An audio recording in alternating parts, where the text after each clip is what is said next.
Hello, welcome back to the channel. Glad you could join me here. We're going to be talking about New Hampshire, the Granite State. So, New Hampshire, the name comes from the southern English county of Hampshire. So, you can probably guess where the name came from. English settlers to the area probably came from Hampshire. When they got to England, they said, okay, well, now this is New Hampshire. So, ham is an enclosure or land that is enclosed, and shaga, something of that nature, is a wooded area. Those are the two parts that make up Hampshire. So over time it became Hampshire, which is the shire or county of the people living in the enclosed land. So that's New Hampshire. Well, that's Hampshire, and then New Hampshire obviously comes from the same root. It's called the Granite State because it has a lot of granite in the state. So there you go. They adopted that as the official state nickname in 1945.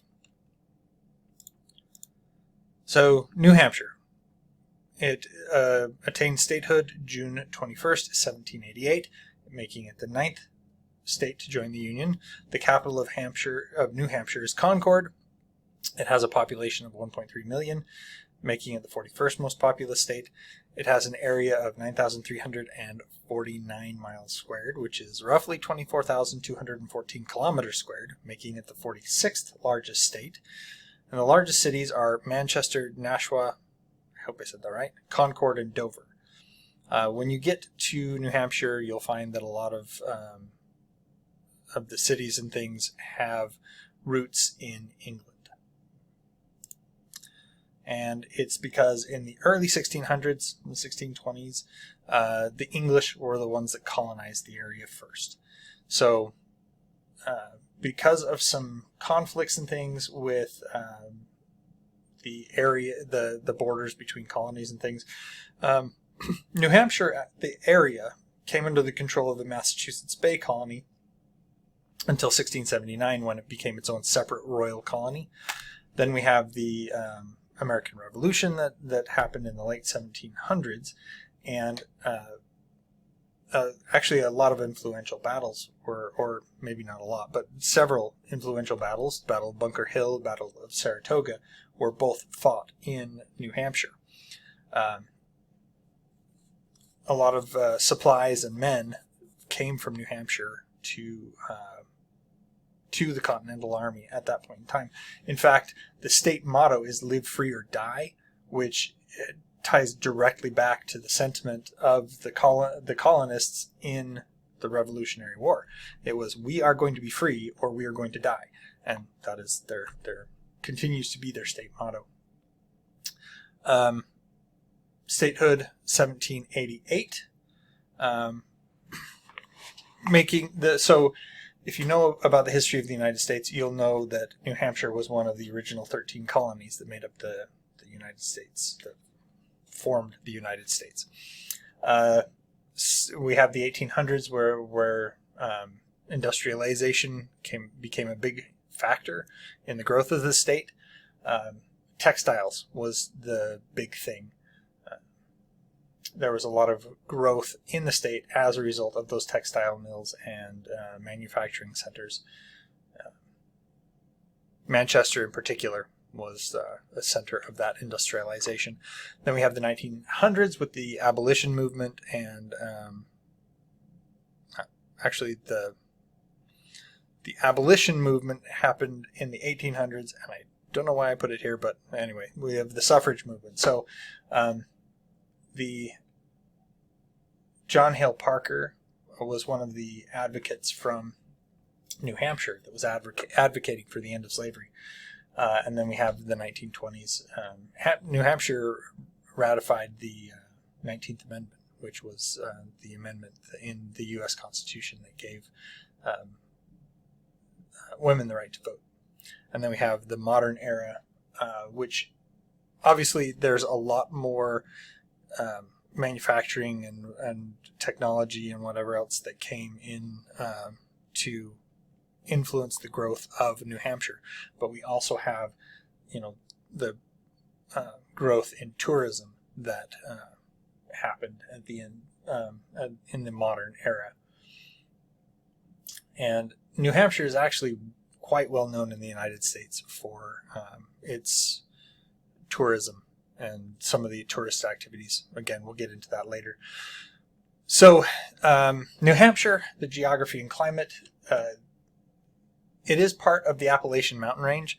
So the White Mountains in New Hampshire are part of that. Apparently the highest peak in the northeastern U.S. is located in the White Mountains in New Hampshire. There's a lot of lakes. Apparently, the largest and most well-known of those lakes is Winnipesaukee. Boating, fishing, all that other stuff. There's a lot of rivers which were quite influential in the early commerce of the state. With easy access to those rivers, there was a lot of shipping going on. And then we also have the coastline that is, it's short, but they still have a coastline. One of the towns, historic towns in the state, Portsmouth, is one of those. It's Innsmouth. It was giving me flashbacks of the Cthulhu mythos, but that's Innsmouth, not Portsmouth. Anyway, kind of mixed in with the mountains, the lakes, the rivers, the coastline, all that stuff. There's a lot of forest area. That particular part of the United States is very, very well known for the leaves and the trees and stuff. And again, we'll get into that in a bit. Apparently, there's also some notable landforms in the area. Monadnock region. It's a very popular hiking destination. There's a lot of they've left a lot of the state to the natural state, so there's quite a draw for that part of the tourist industry. Then we have the climate, which is a humid continental climate. It's located right there by the Atlantic Ocean. The winters, cold, snowy, 15 degrees Fahrenheit to 30 degrees Fahrenheit, which is negative 9 degrees Celsius to negative 1 degree Celsius. And that's a lot in the mountainous region. Spring, the upper 50s to the mid 60s, which is 14 to 18 degrees Celsius. Then we have summer, which is the mid 70s to low 80s, which is 24 to 28 degrees Celsius. It can get higher, but the coastal areas, because of the Atlantic Ocean, do tend to be cooler. And then we have the fall, 60s to 70s, which is 18 to 22 degrees Celsius. Moderate to high levels of precipitation. Boy, sometimes you just can't get the words out. The precipitation is pretty well distributed. It's not like Nevada, where we have the eastern part of the state very dry, the western part of the state more, especially on the western side of the Sierra Nevadas, getting most of that precipitation. They can have extreme weather events in the more mountainous regions. They have rapid temperature changes, very high winds, heavy snowfall, and apparently they also have microclimates. So you can have quite different weather conditions just within a very short distance.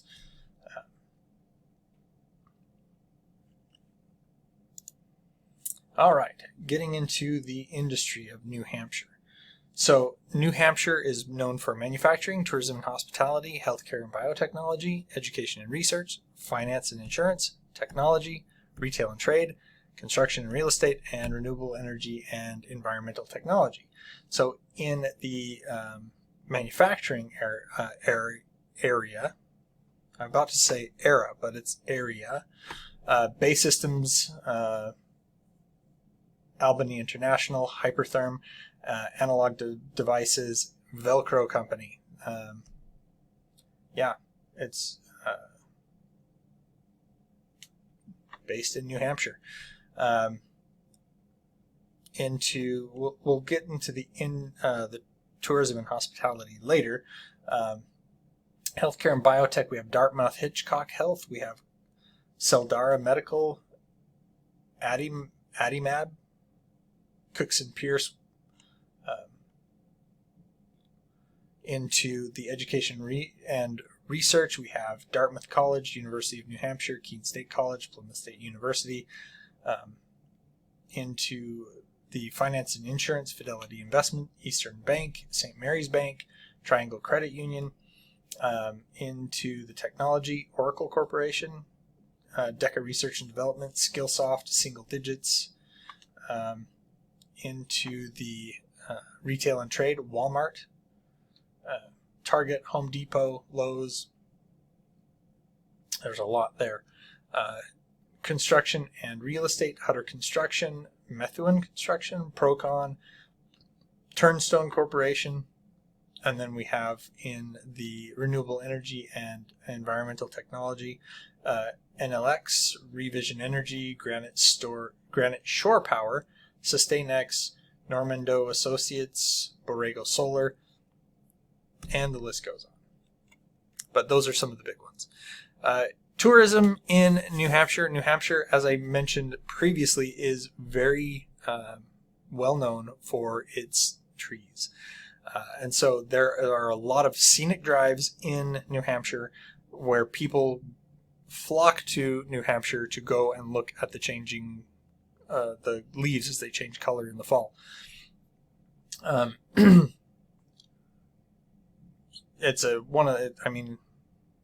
I can't tell you how many times I've heard people talk about going and seeing the leaves in New Hampshire.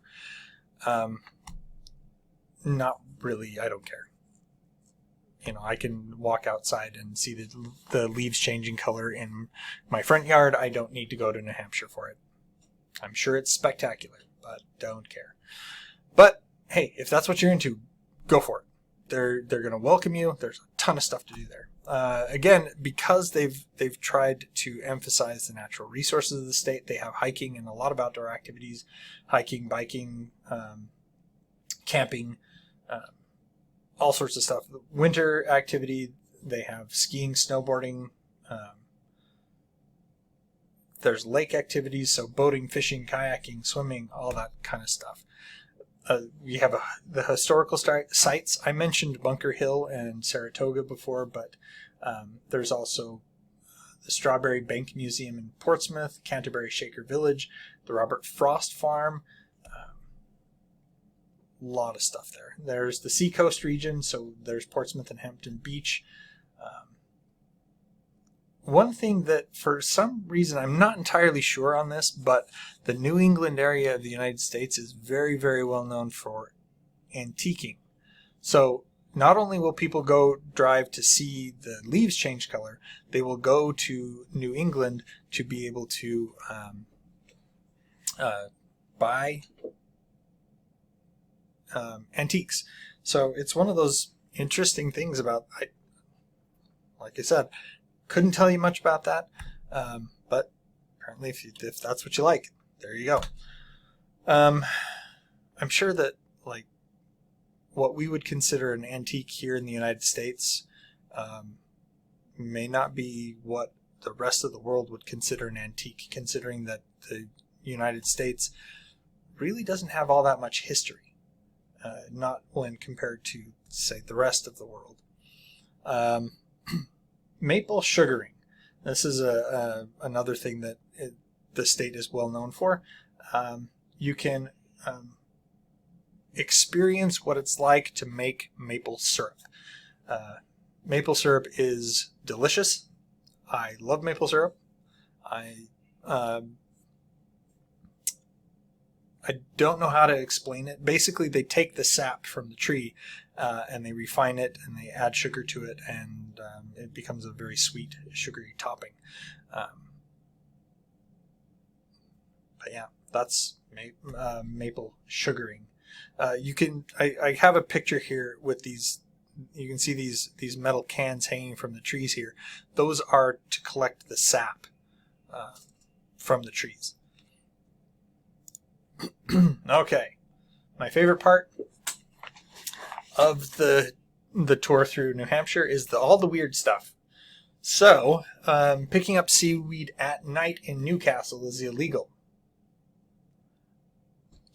Apparently, it was created to keep people from trespassing on private property, but I don't know. Apparently, it's still illegal. Then you cannot put ads in the cemetery.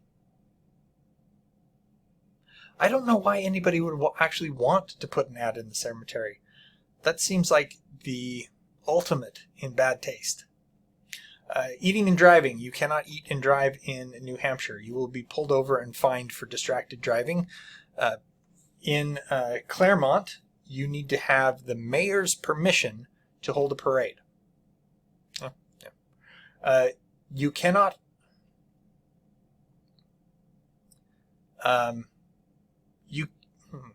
This one is weird. So, roadkill. Roadkill, I don't know how other countries talk about it, but you're driving down the road, a deer jumps out in front of you, you hit it with your car and you kill it. That's roadkill. You can collect and eat roadkill, but you have to notify the authorities. Really, really disgusting, but yeah. Then you have it's prohibited to sunbathe nude on the steps of any city building in Lebanon. Lebanon, New Hampshire, you are so weird. So weird. You have to, in Salem, New Hampshire, this isn't, the Salem witch trials. This is a different Salem. But if you want to offer fortune-telling or phrenology services, you have to have a license from the police department. And then you may not tie elephants to parking meters in downtown Nashua. Nashua? Anyway. It could be that somebody tied an elephant to a parking meter at one point in the city, and who knows. I doubt it was a huge problem. But yeah. All right. Some more weird stuff. So New Hampshire is very, very well known for what they call direct democracy. And so you'll find a lot of town meetings where they gather the locals together and they vote on issues.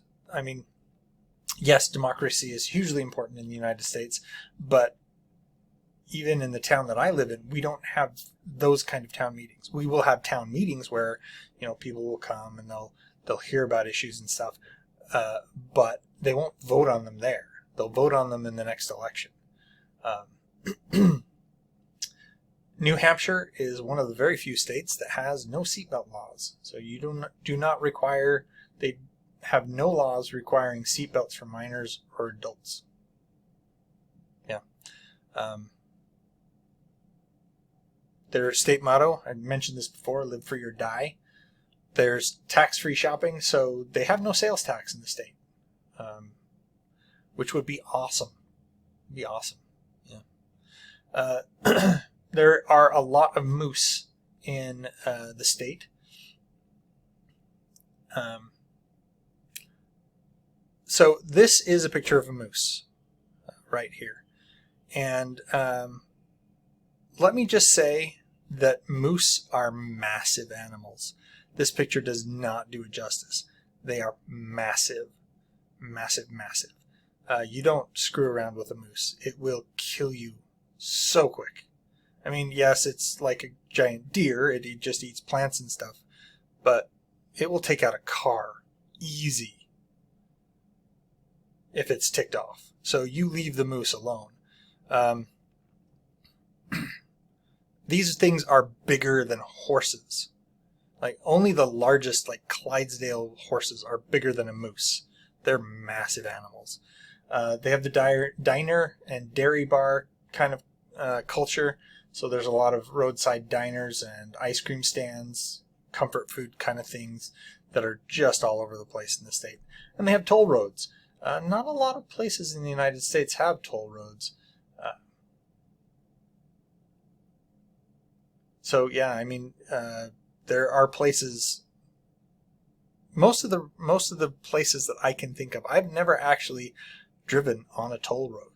So yeah, I know they have them. I know they exist, but I've never encountered one. So that's it for New Hampshire today. If you have any questions, please like, subscribe, put the bell on so you get your notifications, plus comment down below. Let me know what if you've been to New Hampshire. Let me know what you thought. Let me know if I got something wrong so I can correct it. And boy, I'm screwing up this ending here. Anyway, until next time, have fun.